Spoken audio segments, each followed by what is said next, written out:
Oke, baik.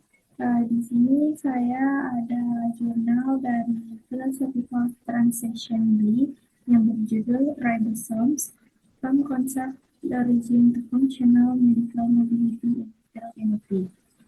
Ini di mana dalam jurnal ini dijelaskan bahwa hmm, ribosom sebagai pabrik protein universal di dalam sel. Ribosom tidak terlepas dari asalnya, baik dari makhluk hidup eukariota seperti manusia, hewan, dan tumbuhan, maupun prokariota seperti bakteri, adalah partikel seluler universal. Ribosom sendiri tersusun dari protein ribosom dan RNA ribosom. Mereka menjalankan dua fungsi penting yang saling berkaitan di semua sel, seperti mengkode genetik sesuai dengan urutan yang ada di rantai mRNA, mengkatalisis pembentukan ikatan peptida antara asam amino yang terikat pada molekul tRNA yang disusun secara berurutan sesuai dengan kode genetik. Tugas-tugas umum yang ini terjadi bahkan tanpa adanya hubungan nukleus pada sel prokaryotik atau dengan adanya nukleus pada sel eukariotik, di mana materi genetik terpisah dari sitoplasma.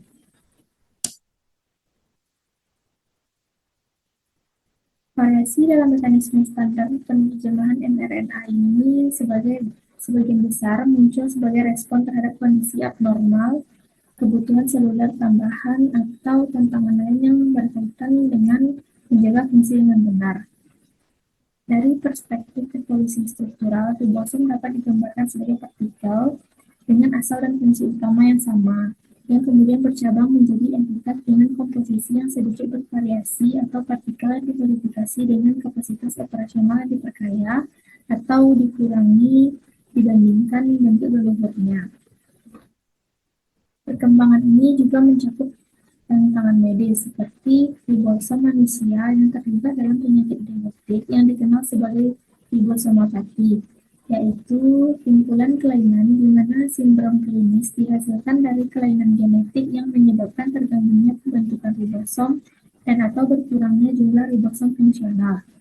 Mutasi semacam ini bisa bersifat genetik atau diturunkan, atau juga bersifat somatik yang terjadi pada sel tubuh dan dapat dikaitkan dengan berbagai penyakit seperti beberapa jenis kanker. Dari penjelasan ini, saya mendapatkan rumus masalah, yaitu mengapa mutasi pada ribosom seperti ribosomopati dapat menyebabkan kanker, yang kemudian saya mendapatkan jurnal pembanding.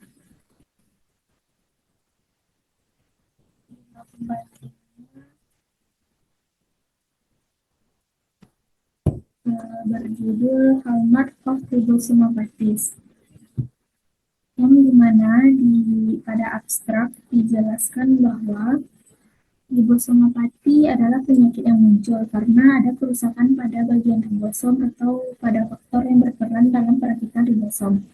Menariknya, penyakit bawaan atau kongenital akibat ribosom biasanya menunjukkan paradoks.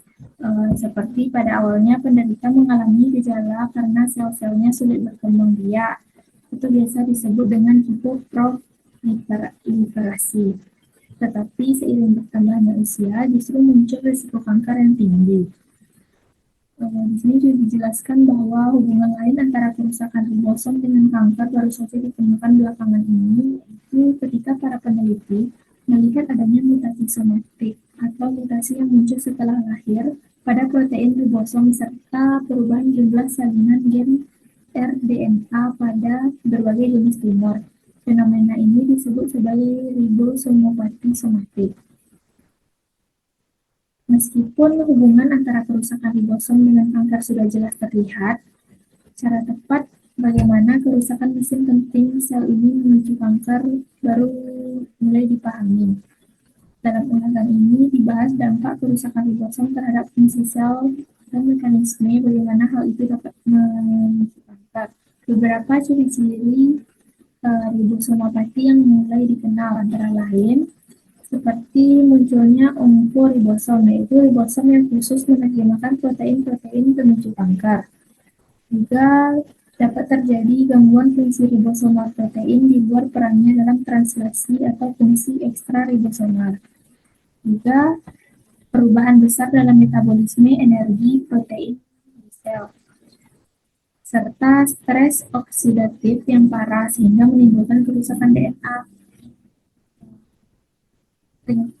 Ringkasan dari abstrak ini yang bisa saya ambil adalah ribosomopati dapat menyebabkan peralihan dari kondisi sel yang sulit berkembang biak atau hipoproliferasi menjadi kondisi yang justru terlalu cepat berkembang biak atau hiperproliferasi, seperti pada sindrom kegagalan sumsum tulang yang kemudian memiliki risiko tinggi terkena kanker.